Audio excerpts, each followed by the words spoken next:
My first time gone wrong. Losing my virginity was something I'd always imagined would be special. I was 18, finally felt ready, and had met someone who seemed perfect for it. She was a bit older, experienced, and confident, which put me at ease. We spent weeks getting to know each other, and the anticipation built up until one night.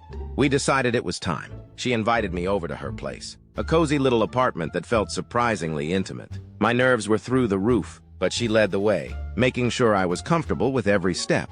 The night felt perfect, candles lit, soft music playing, and I couldn't believe this was finally happening. Just as things were heating up, we heard a loud bang. The door swung open, and in stormed a guy, furious and yelling. I froze, my heart pounding. I had no idea who he was until she screamed his name. Trying to calm him down, my mind raced. Was this her roommate? Brother?